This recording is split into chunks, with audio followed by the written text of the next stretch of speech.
বিতর্ক আর দিলীপ ঘোষ যেন পরিপূরক। তিনি রাজ্য বিজেপির দায়িত্ব নেওয়ার পর তার সময়কালেই পশ্চিমবঙ্গে প্রধান বিরোধী দল হয়েছে বিজেপি। লোকসভা নির্বাচনে হারের পর দলের একাংশের বিরুদ্ধে ক্ষোভ উগরে সাবতাজের অভিযোগও এনেছিলেন। পরবর্তীতে বেশ কিছুদিন কেন্দ্রীয় নেতৃত্বের নির্দেশে চুপ ছিলেন, কিন্তু তারপর ফের যখনই মুখ খুলেছেন তৈরি হয়েছে বিতর্ক। কিছুদিন আগে বিবাহ বন্ধনে আবদ্ধ হয়েছেন দিলীপ ঘোষ। দলের নেতৃত্ব প্রথমে এই বিষয়ে রাজি না থাকলেও পরে এক প্রকার বাধ্য হয়েছেন। বাড়িতে গিয়ে শুভেচ্ছাও জানিয়েছিলেন সুকান্ত মজুমদাররা। এত অবধি তাও ঠিক ছিল, কিন্তু গোল বাঁধল মুখ্যমন্ত্রীর আমন্ত্রণে দীঘায় জগন্নাথের মন্দির উদ্বোধনে যাওয়া নিয়ে।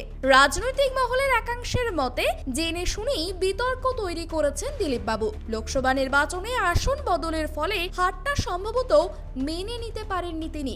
আসন বদলের জন্য যারা দায়ী তাদের আক্রমণ করতেও পিছপা হননি দিলীপ। পশ্চিমবাংলায় সবকিছু তো রাজনীতি হয়েছে, কিন্তু আমার খুব মজা লাগছে। আমার পার্টির কিছু লোক খুব কষ্ট পেয়েছেন, যে পার্টির কর্মীরা কষ্ট পেয়েছেন, হতাশায় ভুগছেন, কেউ কেউ ভাবছে সুসাইড করবে কিনা। আমি বলছি বিজেপি করতে গেলে হতাশায় ভুগবেন না, চোখের জল ফেলবেন না, কারণ আমরা পার্টি দাঁড় করিয়েছি রক্ত দিয়ে আর ঘাম দিয়ে। যেন বিজেপির কর্মীরা পিছনে তাকায় না, ভয় পায় না, সন্দেহ করে না।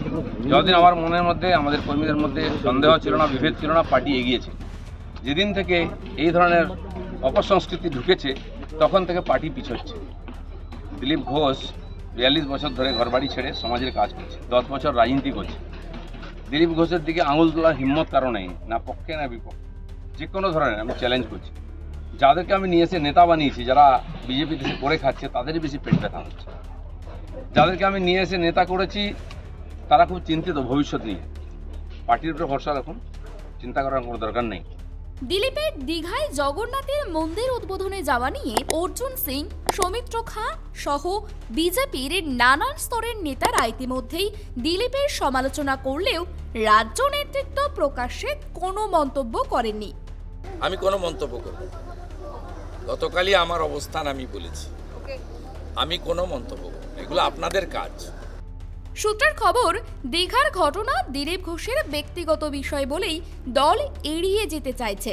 রাজনৈতিক মহলের একাংশের মতে একদা সিপিআইএমের প্রয়াত দোর্দণ্ড প্রতাপ নেতা সুভাষ চক্রবর্তীদের নিয়ে মাঝে মধ্যে যেভাবে অস্বস্তিতে পড়ত দল, এখন রাজ্য বিজেপির সেই অবস্থায় হয়েছে। পদ্ম শিবিরের কাছেও তৈরি হয়েছে উভয় সংকট। কারণ যে তৃণমূলের বিরুদ্ধে দুর্নীতি হিংসার মতো অভিযোগ করছে তারা সেই দলেরই সুপ্রিমোর সঙ্গে তাদের দলেরই প্রাক্তন রাজ্য সভাপতির হাসি মুখে পাশে বসার ছবি নিঃসন্দেহে 26-এর নির্বাচনের আগে অস্বস্তি বাড়ালো গেরুয়া শিবিরের। আবার অন্যদিকে দিলীপ ঘোষ যদি দল ছাড়েন তবে তার যে ধরনের জনসমর্থন রয়েছে তাতে দলের বিভিন্ন স্তরের কমিটি থেকে সমর্থকদের বড় অংশ তার সঙ্গে বেরিয়ে যেতে পারে। আবার কোনো কোনো মহল এমন সম্ভাবনাও দেখছেন দিলীপ ঘোষের স্ত্রীকে সরকারি কোন পদ দিতে পারেন মুখ্যমন্ত্রী, যেমনটা হয়েছিল বামফ্রন্টের নেতা আরএসপির প্রয়াত রাজ্য সম্পাদক ক্ষিতি গোস্বামী স্ত্রীর ক্ষেত্রে। এক্ষেত্রে যদি তেমনটা হয় সেটাও মাথা ব্যথার কারণ হবে গেরুয়া শিবিরের কাছে। দিলীপ নিজে বলছেন দল ছাড়বেন না। যদি তাও সত্যি হয় তাহলে সিঁদুরে মেঘ দেখছে মুরলীধর সেন লেন। কারণ আবার যদি দিলীপ এমন কিছু করেন বা সংবাদ মাধ্যমে বিতর্কিত মন্তব্য রাখেন তাতেও অস্বস্তি বাড়বে রাজ্যের পদ্ম শিবিরের।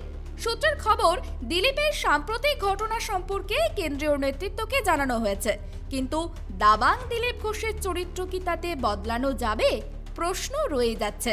ত্রয়ন চক্রবর্তীর রিপোর্ট, ট্রাইব টিভি বাংলা।